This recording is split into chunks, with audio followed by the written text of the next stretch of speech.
నమస్తే. Welcome to our channel. నేను మీ ప్రియాంకారావు. మనకు తెలుసు తెలంగాణలో ఒక జర్నలిస్ట్ కేవీఆర్‌ని అరెస్ట్ చేశారు. ఆ తర్వాత ప్రశ్న రావణ్‌ను కూడా అరెస్ట్ చేశారు. అటు ఏపీలో. ప్రశ్న రావణ్‌కి బెయిల్ వస్తుంది. మళ్ళీ ఇంకో కేసు మీద ఆయన జైలుకెళ్ళడం. ఇలా మనం చూస్తూనే ఉన్నాం. బెయిల్ రావడం, జైలుకెళ్ళడం. ఇటు కేవీఆర్ గురించి కూడా మనం మాట్లాడుకోవాలి. కేవీఆర్ విషయంలో ఆయన ఎందుకు అరెస్ట్ చేశారు అంటూ పాషం యాదగిరి గారు, ఈయనొక సీనియర్ జర్నలిస్ట్.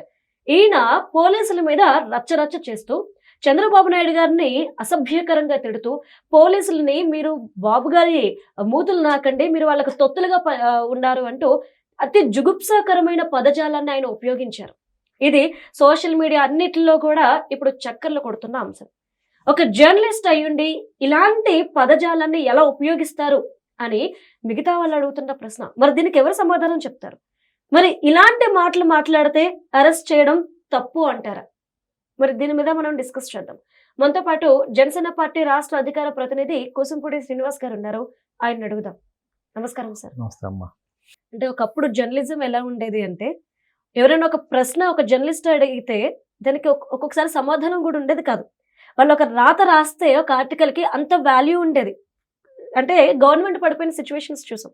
బట్ ఇప్పుడు జర్నలిస్టులు అని చెప్పుకుంటున్న వాళ్ళు అసభ్యకరమైన పదజాలం వాడుతూ గవర్నమెంట్ని తిడుతూ లేదంటే ఇతర వాళ్ళని తిడుతూ ఇలాంటివి చేస్తూ వాళ్ళని ఇంకొంతమంది వెనకేసుకొస్తూ అదే పదజాలం వాడుతుంటుంటే ఎలా చూడాలి సార్ అసలు?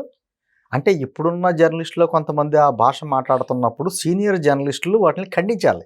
అవును, అది విధానం కాదు, విధానపరమైనటువంటి విమర్శలు చేయాలి తప్ప అటువంటి వ్యక్తిగత విమర్శలు చేయకూడదు అనేటువంటిది సీనియర్ జర్నలిస్టులు చేయాలి. దౌర్భాగ్యం ఏంటంటే ఈ పాసం యాదగిరి లాంటి వాళ్ళని సీనియర్ జర్నలిస్ట్ అని పిలవడానికి కూడా చాలా అసహ్యంగా ఉంది నాకు. ఎందుకంటే ఒకప్పుడు పాసం యాదగిరి అంటే తెలంగాణ పోరాటం ఏదో చేసేటట్టుగా కొంచెం ఉండేది.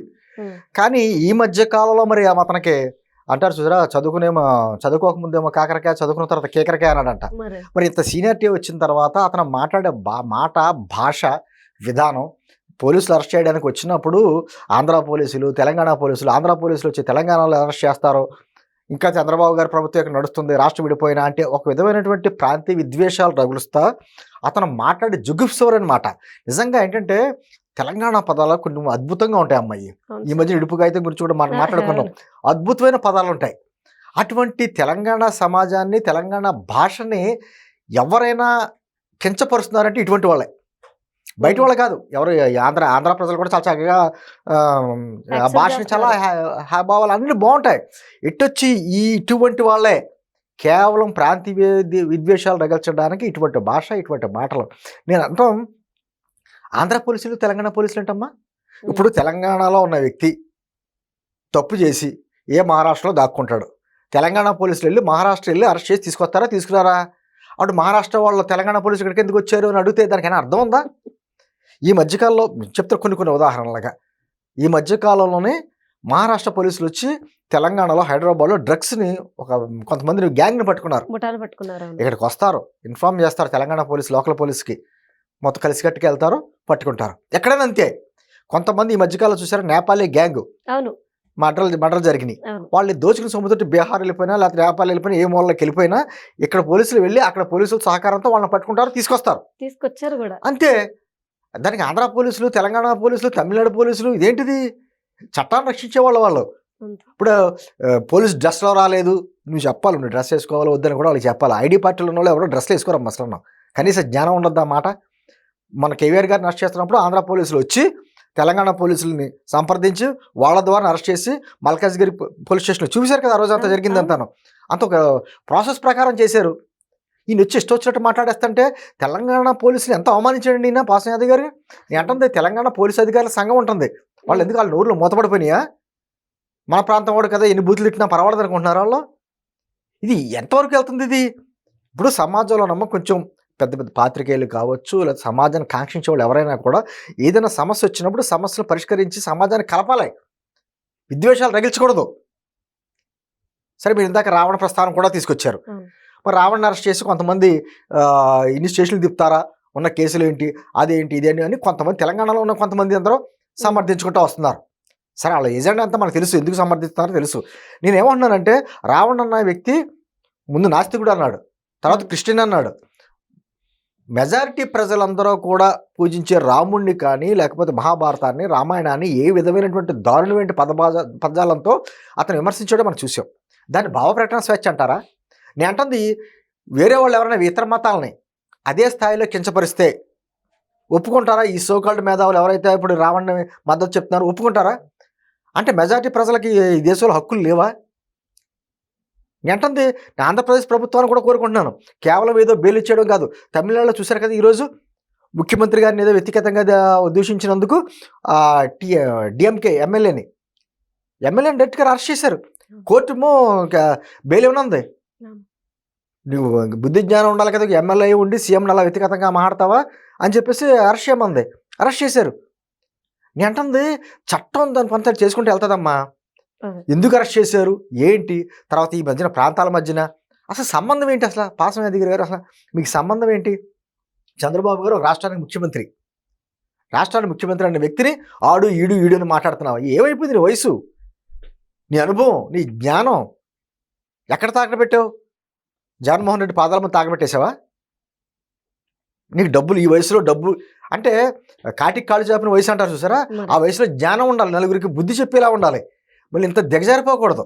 ఈ మధ్యకాలంలో పాసం అధికారిని చూస్తుంటే రోజుకి దిగజారిపోతున్నటువంటి అతని భాష విధానం ఇతర జర్నలిస్టులు ఎలా తెలియదు. ఆ మాట్లాడితే సినిమా రంగంలో వ్యక్తుల గురించి ఆ రోజు ఎలా మాట్లాడే ప్రెస్ క్లబ్లో చూసాం కదా. మరి ఇతను పనిచేసింది ఎక్కడండి? ఉదయం పేపర్లో పనిచేసాడు. ఉదయం పేపర్ ఎవరిదండి? అది ఆంధ్రోడిది కదా. ఆయన సినిమా రంగానికి చెందినవాడు కదా. దాసరాండ్రో ఆయన దగ్గర పనిచేసిన వ్యక్తి కదా. ఇతను సంపాదించిందంతా ఎక్కడ సంపాదించాడు? ఎవరిచ్చారు భూములేని? నేను అంటుంది ఇటువంటి వ్యక్తులు సీనియర్ జర్నలిస్ట్ అని మీరు ఎందాక అన్నారు చూసారా? ఆ పదానికి కనీసం అర్థం లేకుండా చేసిన ఇటువంటి వ్యక్తులు. కానీ కొంతమంది ఉన్నారమ్మా, నిజంగా వాస్తవాలు చెప్తారు, విధానపరంగా విమర్శిస్తారు, ప్రభుత్వాన్ని హెచ్చరికలు చేస్తారు.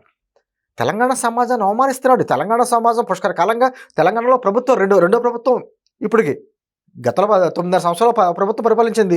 ఇప్పుడు రెండో ప్రభుత్వం వచ్చింది. తెలంగాణ ప్రజలు ఎన్నుకున్నారు. తెలంగాణ సమాజాన్ని అవమానపరచడం కదా చంద్రబాబు గారు ఇక్కడ ముఖ్యమంత్రి, రేవంత్ రెడ్డి కాదు అని మాట్లాడడం, తెలంగాణ పోలీసులను అలా బూతులు తిట్టడం, ఆంధ్ర పోలీసులను బూతులు తిట్టడం, ముఖ్యమంత్రి గారిని ఏమో నువ్వు ఆడు వీడియోలో మాట్లాడడం. ఎక్కడ పోయింది వీళ్ళకి సంస్కారం, జ్ఞానం? మళ్ళీ సంస్కారం గురించి ఆయన మాట్లాడుతున్నాడు. ఆ పదాలు కూడా మాట్లాడుతున్నాడు సంస్కారం అని చెప్పేసి. సంస్కారహీనులమ్మ వీళ్ళంతాను. నిజంగా జర్నలిజానికి చీడ పురుగులు అంటే ఎవరన్నా ఉన్నారంటే మొదటి స్థానంలో నేను ఉన్నానంటాడు పాసం యాదగిరి. ఆ స్థాయికి దిగజారిపోయాడు. గతంలో చాలా గౌరవంగా మాట్లాడేవాళ్ళం అతనంటే. కానీ అతను ఈ మధ్యన మరి ఎందుకు దిగజారిపోయాడో, ఎవరి కోసం దిగజారిపోయాడో, దేనికోసం దిగజారిపోయాడో మాకు తెలియదు. కానీ తెలంగాణ సమాజానికి నిజంగా ఆయన ఒక చీడపురుగులో ఆయన వల్ల తెలంగాణ సమాజం నవ్వుపాలు అవుతుంది. సార్ అంటే ఏపీ పోలీసుల్ని నయంతో పోలుస్తున్నారు. అదే అంటున్నా, నయ్యంని పెంచి పోషించింది పల్లా వాళ్ళు, నయ్యంని చంపింది అంటే రకరకాలుగా అంటే ఇంకా లోతుగా వెళ్ళట్లా. లోతుగా వెళ్తే ఏమవుతుందంటే సమాజంలో కొన్ని ఇబ్బందులు వస్తాయి. అందుకని నేను చర్చల్లోకి వెళ్తలా. కానీ మాట్లాడే భాష అమ్మ విమర్శించు. కేవీఆర్ గారు నర్షత్తాకు వచ్చారా? మీరు అన్ని కాగితాలతో వచ్చారా? నోటీస్ ఇచ్చారా? ఎందుకు అరెస్ట్ చేస్తున్నారు? ఎందుకు ఆ విధంగా అరెస్ట్ చేశారు? తప్పులేదు, ప్రశ్న చేయొచ్చు, నీకు అనుమానాలను నివృత్తి చేసుకోవచ్చు. పోలీసు డిపార్ట్మెంట్ నుంచి మీకు సమాధానాలు వస్తాయి. అది మానేసి ఆంధ్ర పోలీసులు వచ్చి తెలంగాణలో ఎందుకంటారండి? అంటే ఇక్కడ తప్పు చేసేసి ఆంధ్రాలో దాక్కుంటాడు ఎవడైనా. నా హైదరాబాద్లో రేవంత్ రెడ్డి గారినో లేకపోతే తెలంగాణ సమాజాన్నో ఏదో నానా మాటలు మాట్లాడేసి వెళ్ళిపో ఆంధ్రాలో దాక్కుంటాడు. ఇప్పుడు తెలంగాణ పోలీసులు వెళ్ళి ఆంధ్ర వెళ్ళి అరెస్ట్ చేయరా? ఎక్కడైనా చేస్తారు. నీ అంటుంది ఎక్కడైనా జరుగుద్దాం. ఇది కర్ణాటక పోలీసులు వచ్చారు, ఇక్కడ కొంతమంది ఎవరో సైబర్ నేరస్తులు ఉంటే వాళ్ళని తీసుకెళ్లారు, జరుగుద్ది. మన తెలంగాణ పోలీసులే మహారాష్ట్ర వెళ్ళి కొంతమందిని తీసుకొచ్చారు, ఇక్కడ తప్పులు చేసి అక్కడ దాక్కున్న వాళ్ళందరినీ దొంగలని. ఇదేంటిది? కొన్ని విధానాలు ఉంటాయి, ఆ విధానాలు పాటించకపోతే ప్రశ్నించవచ్చు. కానీ ఆంధ్ర పోలీసులు తెలంగాణ పోలీసులు అని చెప్పేసి మొత్తానికి సమాజం మధ్య ఈ చిచ్చు పెట్టేటువంటి ఈ విభజనవాదులు మన కర్మ. వీళ్ళ మళ్ళీ పోరాట యోధులు లేకపోతేనేమో రకరకాల పేర్లతోటి ప్రభుత్వం కూడా ₹1 కోటి అంత ఇచ్చినట్టుంది దీనికి గతంలో పోరాటం. మరి ఇటువంటి వ్యక్తిగా తెలంగాణ సమాజం పెంచి పోషిస్తున్న ఇటువంటి వ్యక్తులనా? సమాజాన్ని కలిపే వ్యక్తులనా, విభజించే వ్యక్తులనా? ఇప్పటికైనా తెలంగాణ సమాజం ఆలోచించుకోవాలి. ఇటువంటి వ్యక్తులు కొంతమంది వాళ్ళ మాట్లాడే భాష, వాళ్ళ విధానం, సీనియర్ జర్నలిస్టు, వృద్ధులు, ఈ రకరకాల ఎందుకమ్మ ఇది జ్ఞానం వయసుతో పాటు జ్ఞానం పెరగాలి, సంస్కారం పెరగాలి, 10 మందికి చెప్పేలా ఉండాలి, 10 మందితో చెప్పించుకోకూడదు. ఈ రోజున పాసం యాదవ్ గారి పరిస్థితి ఎలా ఉందంటే చిన్నపిల్లడు కూడా చిచ్చి అంటున్నాడు చూసి, అతని భాష చూసి. మరి ఆయన దృష్టికి ఎలా వెళ్తుందో తెలీదు. ఇలాగే మాట్లాడతానో నన్ను ఏమీ చేయలేరు అనుకుంటే మరి తెలంగాణ పోలీసు అధికారుల సంఘం ఉంటుంది, వాళ్ళైనా చర్యలు తీసుకోవాలి. ఇతను మాట్లాడాడు, రేపు ఇంకొకటి మాట్లాడతాడు. అంతే కదా, తెలంగాణ పోలీసులు కించపరుస్తాను. ఖచ్చితంగా ఇటువంటి వ్యక్తుల మీద ఒక కేసులు పెట్టాలి, లేకపోతే హెచ్చరికనే చేయాలి. అలా చేస్తారని ఆశిస్తాను. Right. Thank you so much sir.